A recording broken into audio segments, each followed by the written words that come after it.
What time is it? And what day is it? These are questions I ask almost every day.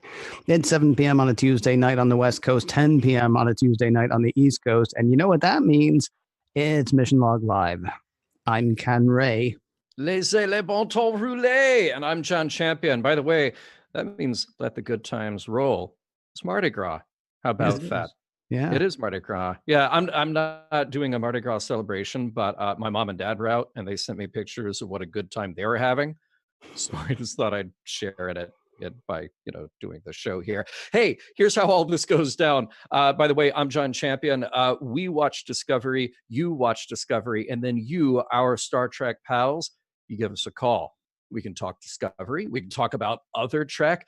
Maybe you have non-Trek questions like, what did I have for lunch? What did Ken have for lunch? What did Earl have for lunch? All those questions can be answered on tonight's show. So the lines are open and ready for you. 669-900-6833. That is the number to call. This week, it is the 7th episode of Star Trek Discovery's second season even, Light and Shadows. Joining us this week, it's you. Yes, we're doing that thing again where you call in, you say what you want to say. I am curious, by the way, what you had for lunch, John Champion. I'm not asking right now, but Okay. if people don't call in and either ask for themselves or don't call in and ask other questions, we can talk about your lunch, we can talk about mine, and yeah, we can talk about Earl's as well.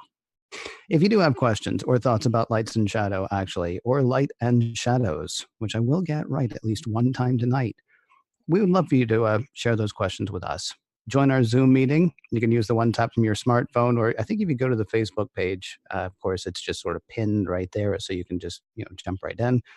Or if you got a phone nearby, and don't we all, 669-900-6833 is the phone number to call. 669-900-6833.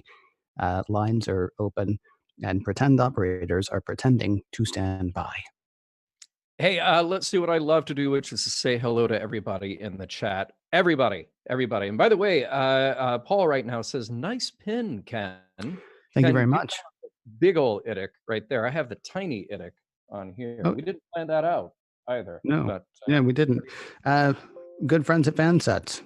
This is honestly just an amazing pin, because you can, of course, you can hunt secondhand stores, or you can pay top dollar, and this is a really quality pin that they have, and it is like the price of a Fansets pin. Nice. So whatever show you go to, or just go to their website. And no, they're not sponsoring this show. It's just, honestly, I saw this last year in Vegas and thought, I don't understand why everybody isn't wearing one of those, because they were very accessible and affordable, and blingy, very blingy, especially for a Vulcan. But maybe that's a little introduction to some sponsored content down the road. Let's just let's hope so. Could well be. Well, let's say hi. There's David, there's Carlos, there's Cosmo. Hey, Cosmo. There's Aaron, there's Casey, there's Mark. We have, wait a minute, I lost it. There we go. Mauricio saying hi from Brazil. Well, that's pretty cool. Hi, Mauricio. We have Evan, we have Peter, we have Julian, we have Barbara, Paul, Scott Palm. Gonna give a special shout out to Scott Palm coming up here in just a moment. And then there's Narda, a big good day from Australia. I love that we have an international audience. That is incredibly cool. Yeah. That is a very cool thing. It's interesting because I know, well, whatever. Yeah, it's a really cool thing that people are able to watch, from all across the country and around the world. We do want to thank everybody for checking us out here live on Facebook, by the way, or if you're catching the video later on YouTube. YouTube.com/Roddenberry Prod is the place to do that if you're not doing that. And if you are doing that, hey, it's very cool to have you here as well. If you're catching the audio only podcast, that's fantastic. Basically, thank you very much for joining us either live or later, as you are right now. Hey, by the way, we also have Barry all the way from Tennessee. Tennessee. Wow. Everything. We got Brazil, we got Australia, we got Tennessee. That's my old stomping grounds. I know. That's very parts from which I hail, just north of parts from which you hail. By the way, it's kind of funny. Every week when Earl sends us the information about setting up the live show, he also writes his own log line, like the kind of thing you'd find in a TV guide. So tonight, Star Trek Discovery, Light and Shadows. in which Ariam totally opens an attachment without scanning at first. Good going, Ariam. Just takes one person getting it wrong for all the bridge officers to have to do the IT best practices webinar all over again. They should Love all that. just look at her like that, like for the next week, they should always be like giving her sort of side eye every Like, time. Now that they have to do that. Of course, you did is she this. like, does she feel, do we know? We don't know. Well, it's far too early to start talking about the episode, but it's interesting because we're bound to learn more about Ariam now, aren't we? Yeah. Yeah. Yeah. She's always been sort of like this interesting being on the bridge. Hey, though, we'll get to the part about why we're going to find out more about Ariam a bit later. In the Right. meantime, what are we doing right now? Are we doing poll question or are we doing what's coming up soon? Well, let's do the coming up. Let's get rid of the Okay. business first. Okay. Then we'll get into the poll question. Yeah. So coming up is that we're still on a mission log break. However, Yeah. you may have noticed that we're doing mission log live. What? What? I know, right? So it is a little bit of a thing here to understand, and we started to point that out on the supplemental show. So producing the supplemental, producing the live show is a bit easier than producing a full mission log episode. And mission log, in the best of all possible worlds, we're actually ahead on that, but it takes a long time to produce those shows, unlike a live show, which is, well, it's live. So Bob Little on Facebook, I just wanted to address this because he asked in the chat earlier, why are you only taking a break from DS9? You did a live show this week and a supplemental last week. If you're going to take time off, then do it so they can get back sooner. Well, it doesn't exactly work out that way with the timing, just because the production needs of both shows are very different. Yeah. So we didn't want to completely disappear and just leave everybody with dead air. Made sense to continue, especially while Discovery is live, while Yeah. that's being broadcast with only 7 more episodes right now. I think so. Yeah. I mean, that's Yeah. the thing. You can pause Deep Space Nine pretty easily because it's been paused for about 20 something years Yeah. now. Right. Discovery is going like as Discovery happens. The whole reason we decided to do Mission Log Live as a live show is because we wanted to be able to meet with other people who are watching it and Mhm. and talk with them about that. And so it seemed kind of crazy. Although I mean, I feel you, Bob, because Yeah. last week I know, man, points to you for writing the recap this week, John. But I know the past 2 weeks I had actually written the recap for both, Oh, right. and it Yeah. kind of felt like we weren't taking a break. Yeah. Right. So Right. yeah, Right. so thanks for asking, Bob. I appreciate that. And Yeah. yeah, hey, other thing we got coming up. So we're Yes. still doing that Sansar stuff. Second event for the Roddenberry Theater in Sansar is day after tomorrow, Thursday, the 7th of March. We're going to be doing the yellow sweater interview. No, you don't have to wear a yellow sweater, but if you have one, why not? This is an interview that John and I were talking about it right before the show. Not often seen. In fact, it was so difficult to see that we had a hard time laying our own hands on it. It took quite a while to find it in the volumes and volumes of digital stuff that Rod has. This is an interview that John thinks was probably used for like a DVD or something like that, like sort of the small bits of interviews. As far as we know, outside of Roddenberry, this is not a Gene Roddenberry interview that anybody has seen in total. You might have seen bits and pieces of it, and you may well watch it and think, "Oh, well, I've seen this before." You've only seen segments, so it's kind of exciting. It's going to be in the theater, which is exciting. It's going to be a rarely seen Gene Roddenberry interview, which is exciting, and Rod Roddenberry is going to be one of the hosts for this event, so that's also exciting. Plenty of reasons to be excited. As always, it is Thursday night, 7 p.m. Pacific, 10 p.m. Eastern at sansar.com.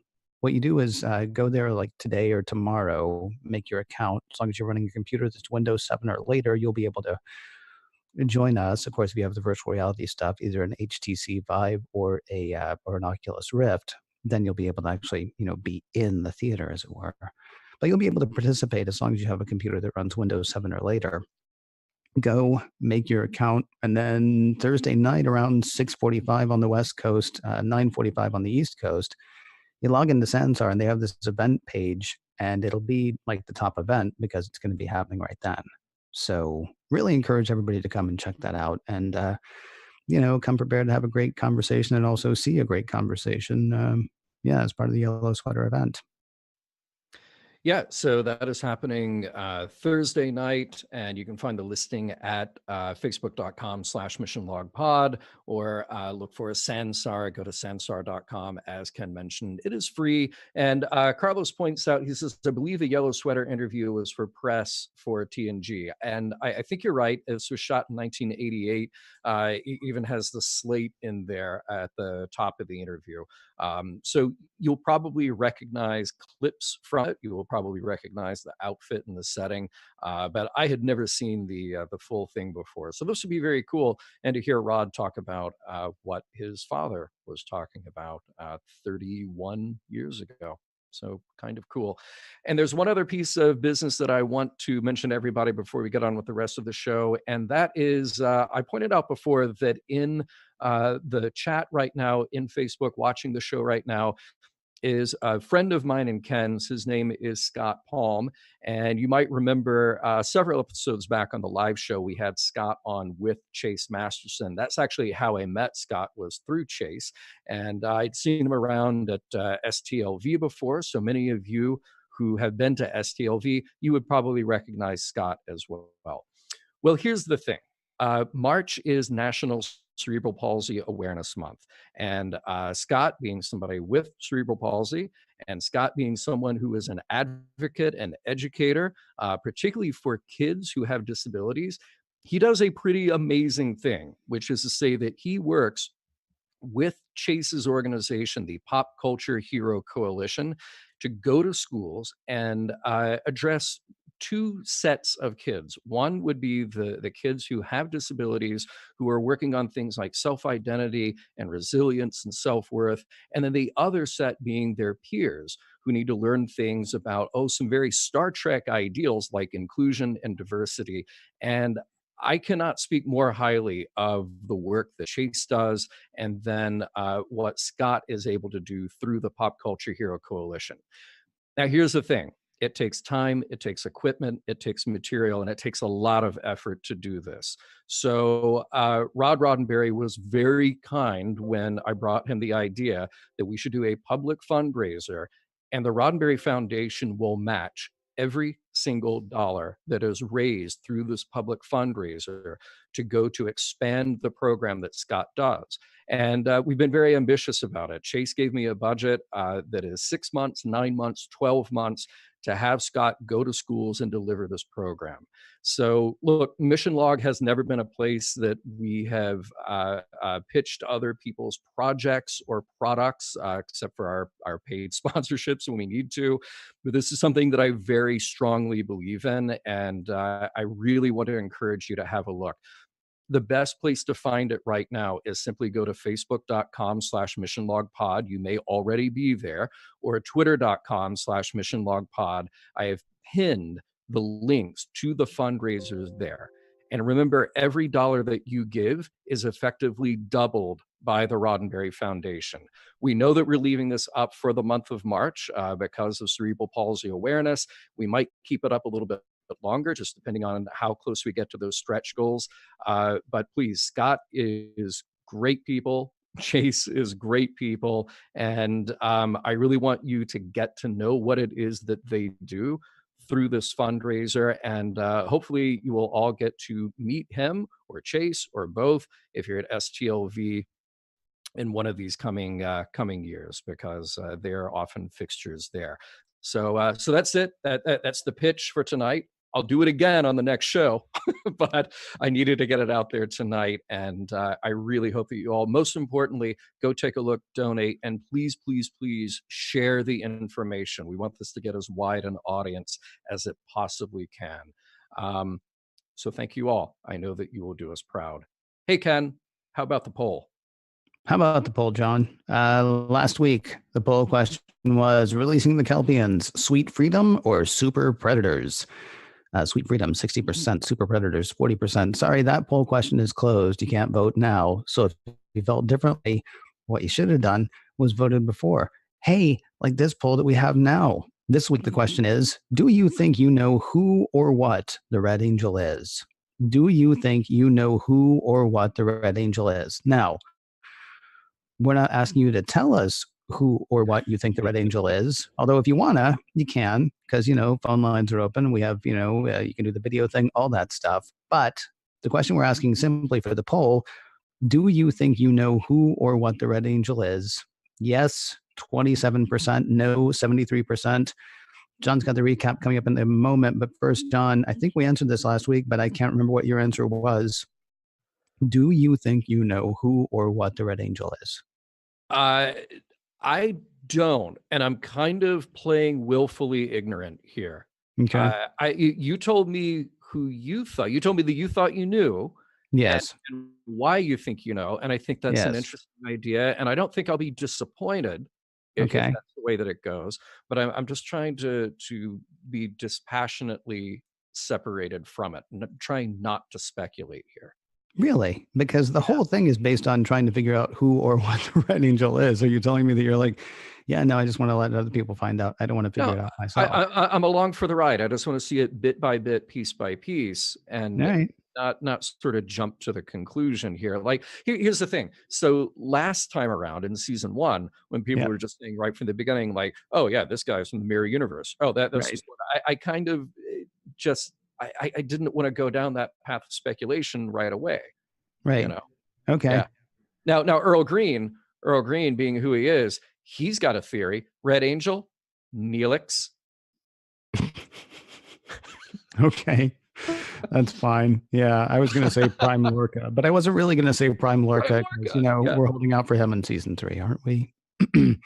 Hey, so here's the thing. We've been referencing some things that happened in this week's episode of Discovery. What we haven't done, though, is recapped this week's episode of Discovery. That is the job of Mr. John Champion this week. Mr. John Champion, won't you take it away? Oh, here we go. So much still unknown about the Red Angel, except that it's humanoid and it's using some kind of technology, and it either made Spock mad or chose Spock because he was mad. Burnham heads off to Vulcan to try to get answers, while Pike and the Disco stay near Kaminar to analyze the big old tachyon mess left behind. Saru is ready to shoot a probe at it, but the closer they get, the more wibbly wobbly their time gets.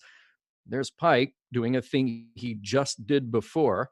They need to back the ship off, and Pike decides to take a shuttle in for a closer shot with the probe, and he'll be joined by his close personal friend, Ash Tyler. On Vulcan, it's about as warm and friendly as to be expected. Amanda is cagey and Sarek is meditating. Michael Burnham is pushing for answers and not getting them. Where is Spock? Uh, okay. Amanda relents and takes Michael to an ancient Vulcan temple where Spock has been hidden away for a couple of days. He's muttering principles of logic to himself, and just like Tommy Two Tone, he keeps saying the same numbers over and over again: 841947. They don't know what it means, and Michael insists that they should take him to get help.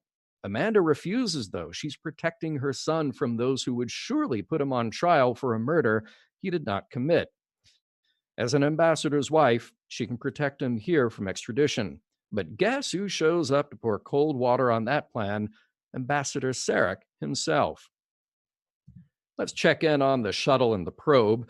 Pike gets close enough to fire the probe, but not until some really weird time jump starts showing himself again, pointing a phaser at Ash sometime in the future. When they do fire the probe, though, they get sucked further into the time rift, no idea where they are, and Pike orders a plasma burn because, well, just wait. This all leaves Saru in charge, making the call to change Disco's current mission into one of rescue rather than exploration. Tilly's got an idea. She can talk to Stamets about using his tardigrade powers to connect him to the mycelial network where he can get a fix on what time zone they've jumped into. And Stamets is like, yeah, that is going to be ridiculously difficult. Down on Vulcan, Sarika's not happy about Amanda literally hiding Spock from him. And she's like, hey, chill. I read Alice in Wonderland to our kids because they were totally on both sides of the looking glass. And oh, geez, mom and dad, can you please not do this in front of the kids? Fine. Sarek says they need to hand over Spock to Section 31. So Michael Burnham does as her father says, handing over Spock to Leland, and he gets out a device that looks a little medieval, a brain scanner, he assures her, just a thing to look and repair. And oh, he promises it'll be fine. Yeah, it won't be fine. Giorgio privately tells Michael what's going on. That thing is a brain eraser, and she has a plan to save Spock and save Face. They're going to fight it out. Seriously, to make it look like Michael overpowered her, it's a good alibi. Back to the shuttle, Pike and Ash are still in the rift, and the probe they shot off earlier comes back to say hi, only it has changed. It's got metal tentacles and it's just all matrixy and scary. It's gotten 500 years worth of upgrades in the rift and is beating the tar out of them. That moment Pike saw earlier of himself aiming a phaser at Ash, yeah, that's happening now where he's aiming it at the tentacle thing strangling the dude. Good thing that while all this was happening, Disco got a lock on that plasma burn and Stamets has a plan. He's going to have Tilly beam him onto the shuttle since he can see the way those time rifts are swirling all over the place. He does, but by his calculation, he's from about 10 minutes in the future and he can pilot them out. And he does. But that probe tentacle thing that latched onto the shuttle earlier is gobbling up anything it can from the onboard computer. Only thing they can do is try to beam out just as they trigger a self destruct on the shuttle, which they do. Everybody is safe back on board the Discovery, but Commander Ariam, who was monitoring the probe's activity, is affected. Oh, sure. She replies after a second when Saru asks her about Pike and the others, but there was a red signal in the data breach that somehow has messed her up. That'll just have to remain to be seen. Now, Michael did indeed beat the tar out of Philippa Giorgio long enough to spring Spock free, and she blasts her way out of the Section 31 ship, leaving with her brother on a shuttle. And remember how Pike was a little dismissive of Tyler's assertion that the Red Angel may have been hostile before? Well, scary probe from the future, Red Angel full of future technology. Yeah, maybe they need to be a little more cautious. Oh, and remember all those numbers Spock was muttering earlier? Well, Michael thinks they could be anything. Coordinates, maybe? Yeah, the computer on their shuttle is working on it, and it turns out that they point to a little place called Talos 4. Sounds lovely. Guess we'll spend a little time there next week. Oh, and Leland killed Michael Burnham's parents. So says Giorgio. The end. That's not really fair. She said it to Leland. She didn't I say it to know. Michael. I I mean, mean, it's see, I true. wanted to mix around. I had to condense and mix around a little bit. But yeah, Yeah. she says that to Leland, and she's always got one up on Leland, which is fun, gotta admit. Yeah. It's weird though, because there are all these people who didn't have anything to do with anything before who are now just like completely Section 31, right? Like Emperor Yeah. Giorgio was emperor of like a whole other alternate dimension, right? But she knows Section 31 like the back of her hand. And Tyler 3 weeks ago was a Klingon. Yeah. And now he knows Section 31 like the back of his hand. And he's like, is as into Section 31 as people used to be into Amway or Yeah, Herbalife. You know, I he's mean, smug he's like, about it. Yeah. he is Section 31 through and through. Well, not through and through, because you got like 2 layers down and it's Klingon. But Right. kind of Right. fascinating. Section 31 really sort of engenders that kind of loyalty, it seems. They're so into it, but it's honestly, I gotta hand it to Section 31 because their HR must be working really hard. They're like, you know what? We like your resume. It's how many times have you applied for something like you're the perfect match for the job, but like you didn't already know somebody there, Right. or there was some nepotism. Section Yeah. 31 is just like, we haven't worked with you, but you were the emperor in a whole parallel universe. We like the cut of your jib. Yeah. Usually when potential employers hear how many people I've beaten up, they're like, no, no, no. But Section 31, Yeah. sorry, that's my imitation of somebody applying to Section 31. I've never beaten anybody up. And I know you're really surprised to hear that, but no, it's never happened. Right, right. So, hey, we have a couple of callers standing by. I think the first thing that we should do here is go right away to Rebecca. who has been very patient through my condensed yet hopefully thorough enough recap. And I can't wait to see what Rebecca says. Ken, you and I take notes, but it's always more interesting to just kick it off with what our listeners have to say. I So, agree. I yeah, agree. I think we're still waiting for Rebecca. So really quickly while we're doing that, let me yeah, remind everybody else who's not Rebecca. Although if you're also a Rebecca, it's fine. yeah. 669-900-6833 is the phone number to call. 669-900-6833. Or you can join our Zoom meeting either by using the one tap from your smartphone or going to facebook.com/missionlogpod and clicking on the thing right there that will get you right here. Yeah. Hey, by the way, Rebecca, if you are listening right now, Earl is trying to move you over into the breakout room or the ready room, if you will. So it sounds like sounds like we got a Rebecca. It sounds like we have a Rebecca ready to join us. We just need to unmute Rebecca, and then it's chat time. Are you there? Yes, can you hear me? We can perfectly. Mhm. We can hear you perfectly, Rebecca. What's up tonight? How are you? Okay. I was asking a question in regards to, do you think that the the Discovery is going to be rewatchable in 10 years? Ooh. Do you mean is Discovery going to stand up or is it going to be available? Can you tell me exactly what you're asking? I'm sorry, I'm hearing echo because I'm hearing both audios. Basically, what I mean is, since it is not episodic, or people have the same value as we do now on the stories, because there won't be as much suspense when you can actually watch it and you know what's going on before you even see it. It's kind of like a time warp. Mm. That is a great question, and I really wonder about the nature of TV now. Like, I think that something that's very cool is that you can sign on to the service of your choice, Netflix, Amazon Prime, CBS, whatever, and binge a show. Um, and get the whole, 15 episode, 14 episode arc in one shot and then be done with it. And I think that's a very cool thing to be able to do. But yeah, in 10 years' time, does that storytelling format really hold up? And I really don't know if it does, at least for me. I don't know that it does yet. And I'm trying to think about other shows that I've binged. And I would watch Mad Men again, all 7 seasons of that. It probably took me, I don't know, a few months to get through that show, but I'd probably watch it again. And I don't know if I would watch it. Would I watch it 10 years from now? I really don't know.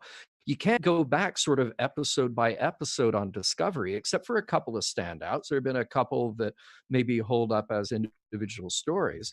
Now, I don't know that knowing the spoilers necessarily hurts the enjoyment. I think knowing a spoiler can actually improve your enjoyment of a show from time to time, depending on the type of spoiler, because then you go through and watch it and you're sort of watching for the details maybe that you missed before and seeing how those all add up to whatever plot points are going to be revealed.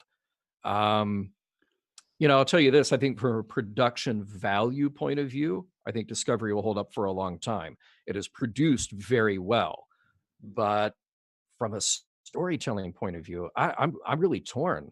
I mean, Ken, you want to predict the future? I think if the story speaks to you, then sure. I mean, that's really what it comes down to. I have rewatched Buffy the Vampire Slayer twice. I've rewatched The Wire, I think once, and both of those are shows. And I've rewatched Angel one time. I've rewatched Firefly more times than I can count. But Firefly doesn't really do the same thing. Firefly is more, you can watch an episode of Firefly and be fine.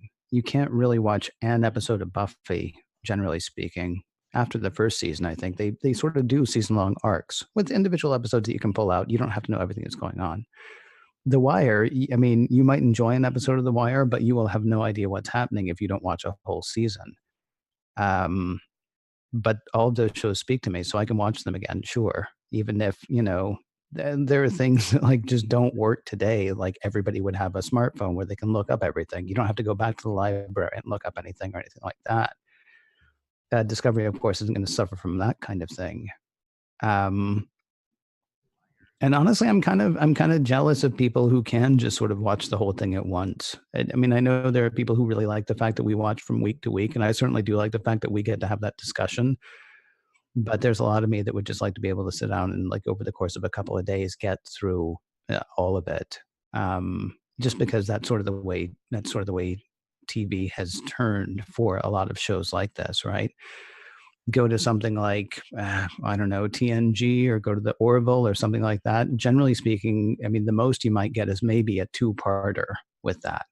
So having to wait for a week, to get to the next thing, it can sort of build suspense. But generally speaking, now, with the exception of Game of Thrones or the other HBO shows, we don't usually have to wait as long on something like this.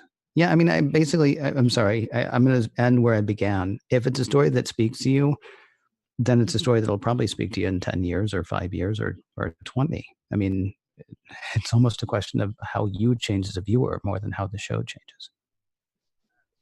Rebecca, thank you so much for a provocative question. I think that's going to be a tough thing to try to answer. I think I said to you one time early on when we met, Ken, Next Gen is your Star Trek, TOS is my Star Trek. And I felt like TNG didn't age well for me just from a production point of view. I think the stories are fantastic, but there's a lot of that feels dated. TOS feels very dated, but then it got so dated it felt cool again. Right. And then I think later Trek, like Enterprise, is produced really well. Just a little more modern production technique. The sets are really dense, really lovely. So I think that show holds up very well. I mean, who knows? Who knows what our preferences are going to be 10 years from now or so? But I guess we'll have to join back. All right. Dave Takeshi just said in the chat that we're doing this until about 2035 at least. So we'll have time to come back around to it and answer that question again. Rebecca, have a great night. Thank you so much.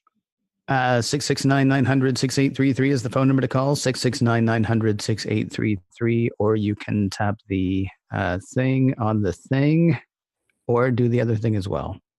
I think that was supposed to be a Facebook page, facebook.com/missionlogpod, or the one tap from your smartphone. Who's next, John? Is it Cosmo or is it Rudy? I think we need to hit Rudy next. Rudy was in line first, and I'm just amused because I see the name on the thing here, and I want to call him Rudy Wells. Remember, there were 3 Rudy Wells. Yeah, you don't want to call him the one. You want to call him the other one. No. Oh, the other. Right. The other one. Yeah. Right. All right. Rudy, you're with us on Mission Log Live. How you doing tonight, Rudy? I'm doing all right. How are you guys? Fantastic. Good to have you join us tonight. What's up? What's on your mind?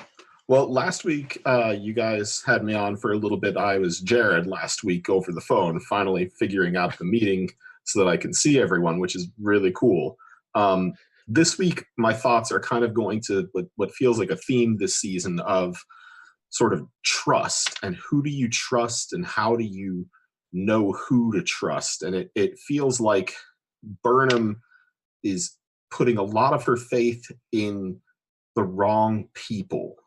She's slow to trust her captain, which is understandable after last year. She still trusts Tyler, but because he's in Section 31, she seems to trust them, which isn't smart.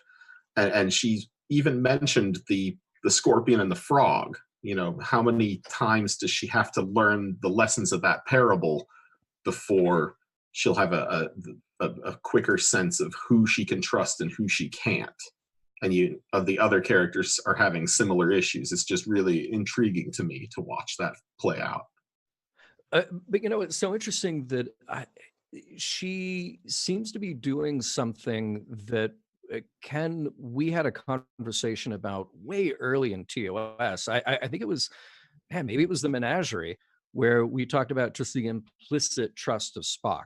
It's like, well, he's Spock. He wouldn't do anything wrong. We know Spock and we like Spock. So therefore, we're going to go to the ends of the galaxy to trust and protect Spock, and not even sort of entertain the idea that Spock might actually be doing something horribly wrong. You Mhm. know, so she has this trust for sure, but it's this trust that, and in somebody she has this huge rift in her relationship with, but she's so ready to just be invested in that relationship to the detriment of all others. And maybe that makes sense why she wants to trust Leland, because she thinks this is what I need to do something good for Spock. Hmm.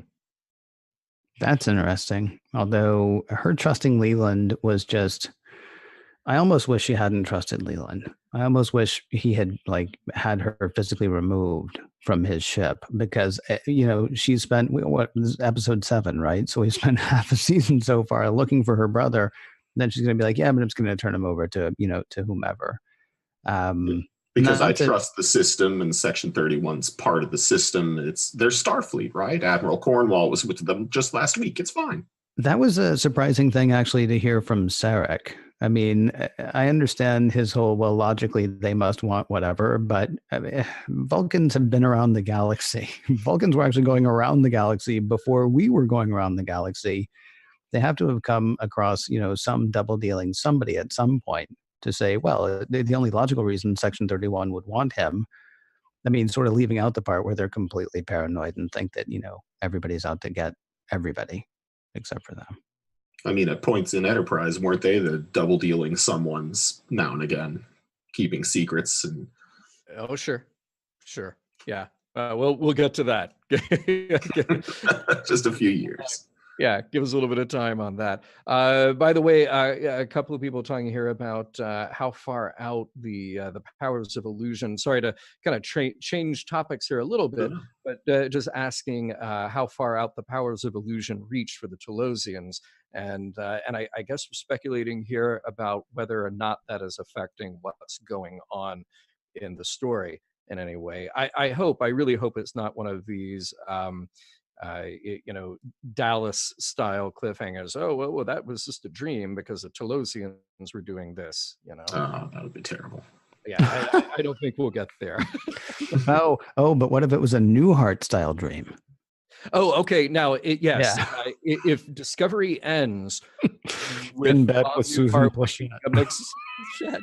No. It ends where Riker wakes up and he says, "Oh, I fell asleep on the holodeck. What a crazy dream!" And then everyone can have that same argument all over again. Yes, that'd be fun. That'd be fun. Cool.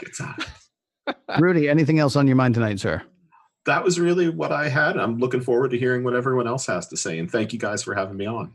Thank you very much for joining. Wow. We got a couple of people lined up. There was a thing that I wanted to address really quickly when you were talking about how far the effect is from Talos 4. So there's a temporal whatever, right? A temporal anomaly, and it's about to blow up. And so many tech. Oh, far too many tech. It's like 9. Yeah, but at least. Right. And so Discovery has to get away as fast as it can, right? And so they will like warp out of there. Can I remind everybody that was happening right around Kaminar? Oh, yeah. Yeah. So a big temporal something or other just blew up. I wonder if next time we go back to Kaminar, is it like, is it Kelpians hunting the Baul? Right. Or what's going on there? Because I assume that they're now going back in time because of that explosion. Right. Yeah. Who knows? Who knows? Hey, wait. Oh, I see. We got Brian popping in here. Let's go over to Cosmo. Then we're going to talk to Brian. So, Cosmo, you are on the line with this. Hello, sir. Good evening, fellas. Good evening, Cosmo. Hey. All right. So you're up. You're somewhat more upright than the last time we had you on. I'm in a recliner with my foot elevated this time instead of in bed. So yes, right. Progress. I wanted to ask you guys and the Facebook folks, what is your level of excitement, if any, for the Telosians coming in? Are you guys like, when you saw that, were you like, ooh, yay, or oh god, or somewhere in the between? What are you guys feeling? John? How dare you, Ken? How dare I know. I have extremely mixed feelings about this, and here's why. On the positive end of this, I think they look cool. I think that they are a seriously untapped and fascinating foil / adversary that we got introduced to in Star Trek. There's so much there, and we had such a great time analyzing, discussing the cage and the menagerie that there's a wealth of material there. However, I feel like we did it, and there's something really wonderful that bookends the Pike story with how we were introduced to him and them, and how it very poetically ends. I love the way the Pike story ends with changing the meaning of him being on Talos 4 and making that off limits. I don't really want to see that messed with. Because again, something we talked about before is sort of making the Star Trek universe smaller. And by constantly going back and revisiting plot points, it kind of says to me, it's a hand waving like, oh, look, we watched Star Trek 2 because Star Trek has Talosians in it. Mm-hmm. Well, that isn't what makes it Star Trek. That was a great story that we had with Pike, but I sort of just want to leave that alone. But here's the thing.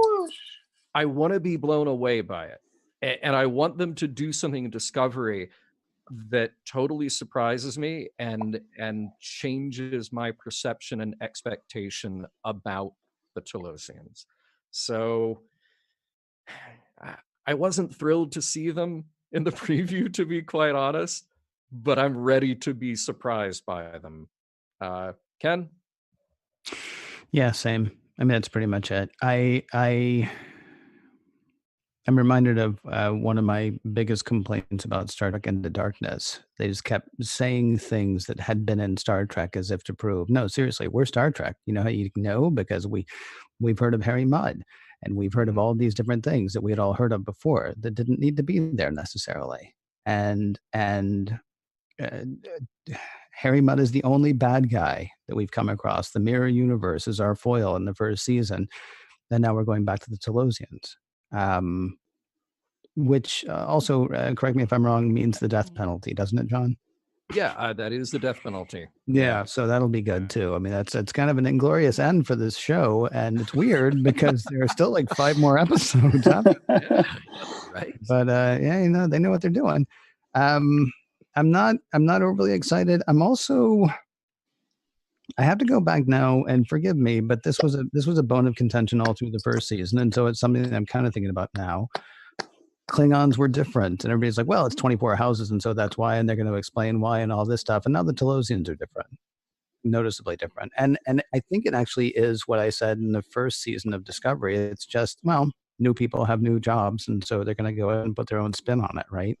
These guys look very different, and it would be weird if they look exactly the same, but if you can make new makeup, you could make a new race. I mean, give me someplace new to go instead of taking me back to the same, like, 3 places in TOS. That's my immediate thought. But again, hopefully, like John says, they will give us something mind blowing with it, and we'll find out.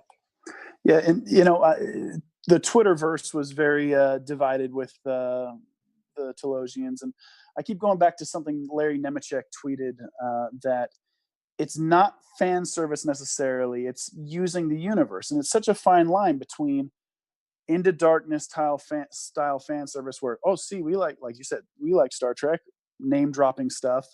Yeah. But then actually using the huge Trek universe. And it's just such a tricky line to walk and pull off.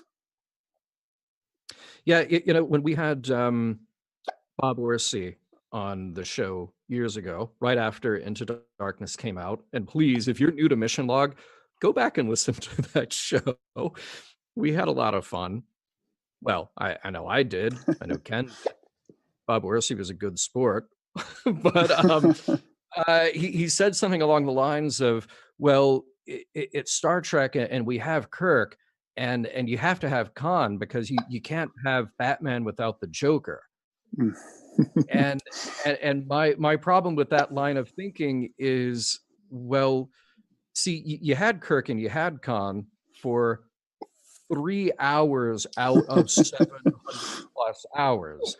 Kirk also had all these other things going on in the Star Trek universe, and we told that story, and we can kind of put together all the pieces, so we don't have to retell that story just to try to prove that it's Star Trek.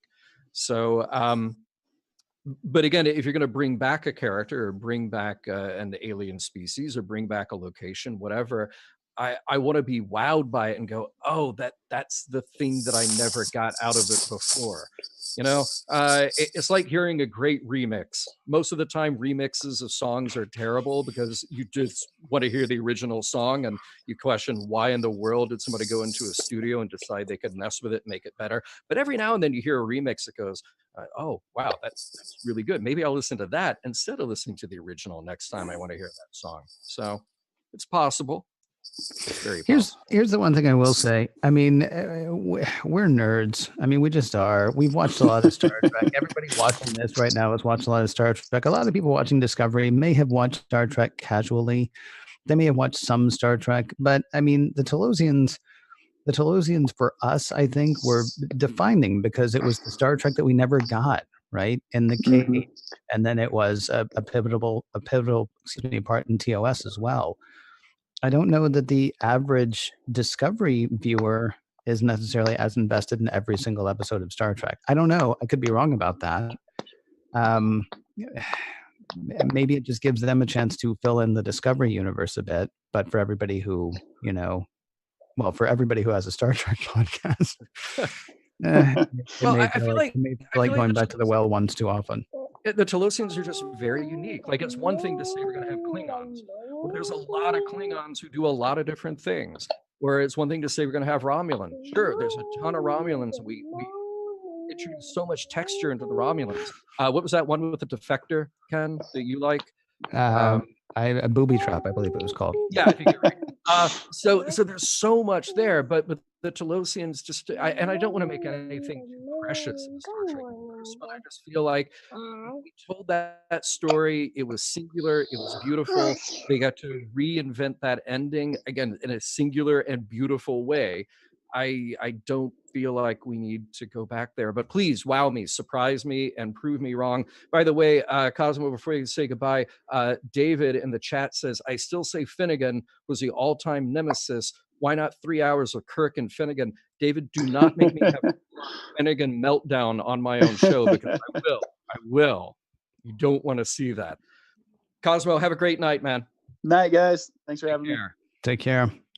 669-900-6833 is the phone number to call. 669-900-6833. I'm sorry, I'm checking my watch because I'm trying to figure out. We got at least 2 callers lined up. Normally we do a thing in a minute, but I'm going to go ahead and do that thing now, which is to remind you that soon after this show, another show from the Roddenberry Podcast Network will go live on Facebook. It is Priority One.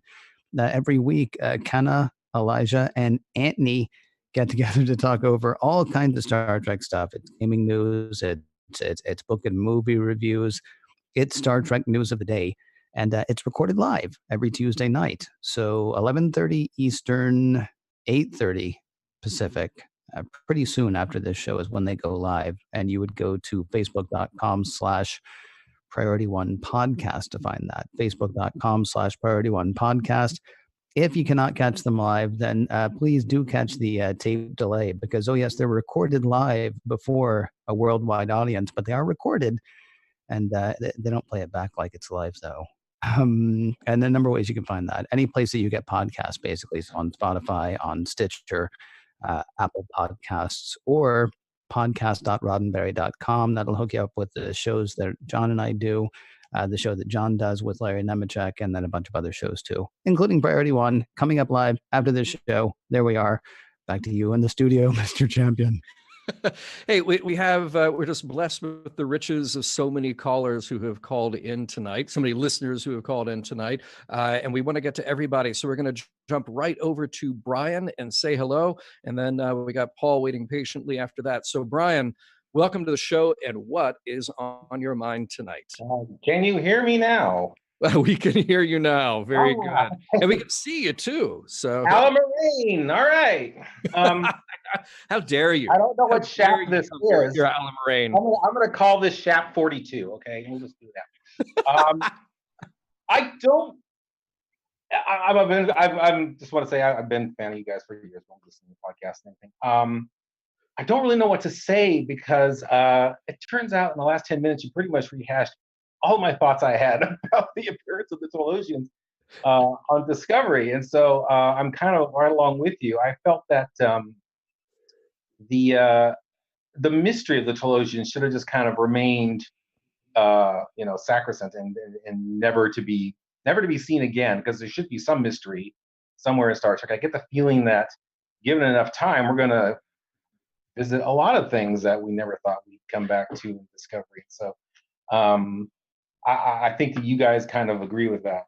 Well, this kind of goes to a question about, look, I don't want to take a tool away from an artist. I wouldn't want to go to a writer and say, here's all this stuff you can do. Here's this huge universe that you can play in, but you can't do this and you can't do this and you can't do this. Like, if the idea is there and it's great and it actually brings something new to the table and makes me look at what happened 50 years ago through a fresh perspective, then that should be entertained. That should be a discussion to have. And look, I think some people are under the impression that a TV show, and particularly a TV show like Discovery, you just have like one rogue writer who can write down whatever they want and then it gets filmed. And clearly that's not the case. You have a lot of people with a lot of hands in each episode who are trying to craft it to be the best way that they can. You can agree or disagree with whatever that final product is, but nothing there happens by accident. So whoever it was that first said, oh, and then we could bring in the Telosians, I hope they then had the same conversation that we're having, which is to say, okay, but if we do that, are we doing it for the right reasons? And are we doing it because we can actually add something? I would have liked to have revisited Telosians much, much later, and seen what's been going on Talos 4. But I guess you have to say there is a lot more at stake when you bring Spock and Pike back into the mix and talk to them. But now it becomes this thing that's sort of like, well, is it part of the canon in the sense that all this happened and then the menagerie happened? And if it did, then how come this was never brought up during the menagerie? So it's all this whole, right. Which universe are we in now? Are we in the Kelvin timeline? We're in the and all that. And there's like 10,000 videos on YouTube that you can go talk about that. But, no, thank you. I think you kind of knew it was out there, and it's just like, that way lies madness. But anyway, that was the thing I wanted to talk about. And I see we have precisely 7 minutes left in the show, so I should let the next person get on. But perhaps I shall call you again. All right. Well, Brian, thank you so much. Yeah, thank you very much for calling in tonight. And that's, I really appreciate it. And do give us a call back another time. There's 7 minutes left, as Brian said. Probably timing up. Well, I know we got Paul, who's coming on the line right now, but I will throw out the contact information one more time. 669-900-6833 is the phone number to call. 669-900-6833. Or you can use the one tap from your smartphone, or go to our Facebook page, facebook.com/missionlogpod, and click on the thing there. But of course, if you can hear this, you know where it is. So Paul is here with us this evening. Good evening, Paul. Hi, Ken. Hi, hey, John. what's on your mind tonight? Well, you guys have covered a lot of what I was about to say. That's okay. It's okay. I've got other things. I wanted to say that I'm less concerned about the shrinking of the universe with the Telosians than I am with Leland having something to do with Burnham's parents. I know, right? That seemed very soap opera to me. It was, I expected, close shots of Giorgio, and then close shots of Leland, and then close shots of Giorgio, and then cut to a soap commercial or something like that. But I'm picturing that right now. Yeah. Well said. But I am looking forward to seeing the Telosians, and maybe even Vina, and maybe the death penalty thing happens because of what happens with Burnham and Spock now.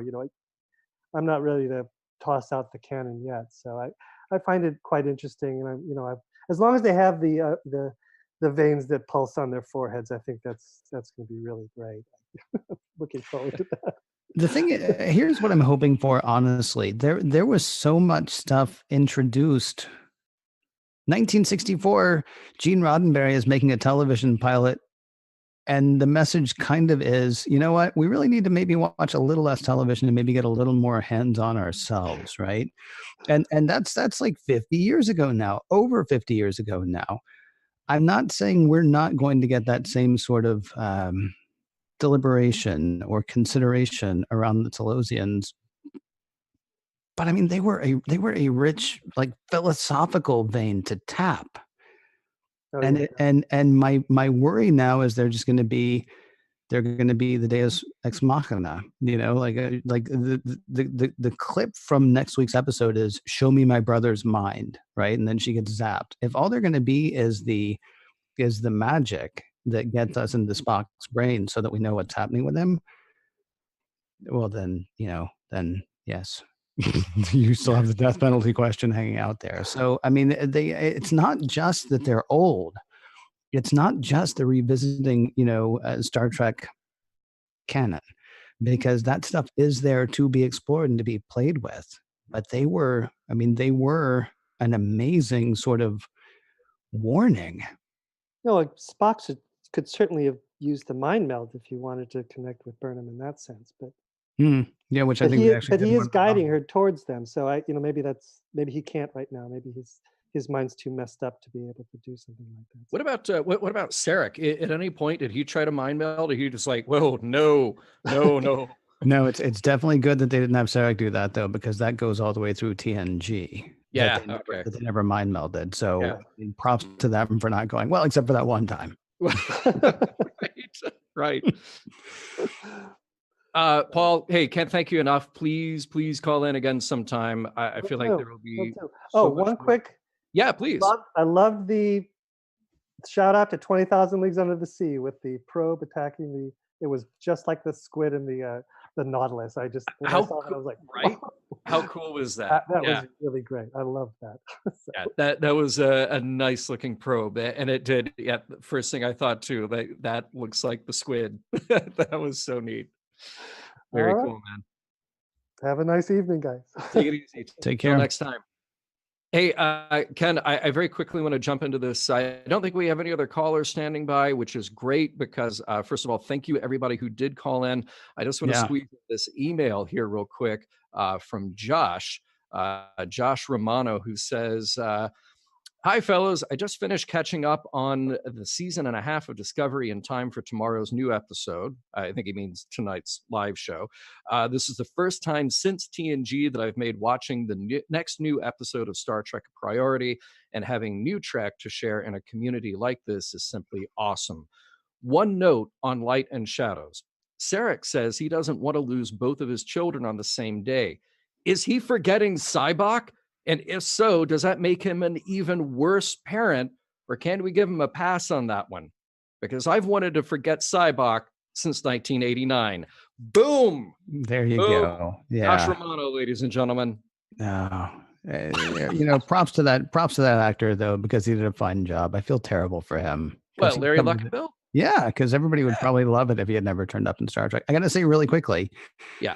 Because that email did come across before one of my rewatches, and I don't want to be that guy.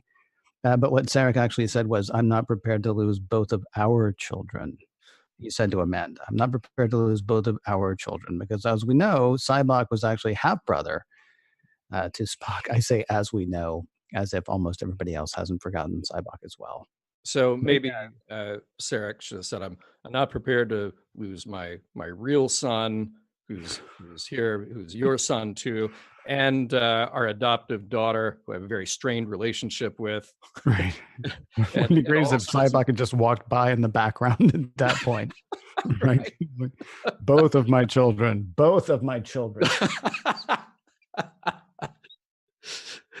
Yes. Well, we did it, Ken. We managed to, we got through an hour of having some amazing conversation about this week's Discovery. And I can't thank everybody enough who called in tonight. thank you so much, because that's the way this works, is that you guys call in, and then we do a thing and we talk. And I guess all that is left to say is Mission Log Live is produced by Roddenberry Entertainment, executive producer Rod Roddenberry, technical production. Thank you so much to Earl Green for doing your thing. Now, we'd love it if you would check out podcast.roddenberry.com for the latest from the Roddenberry Podcast Network, including not just Mission Log, but also Women at Warp and Priority One and the Trek Files. Thank you to everyone who joined us live or later, and we will talk to you again next week.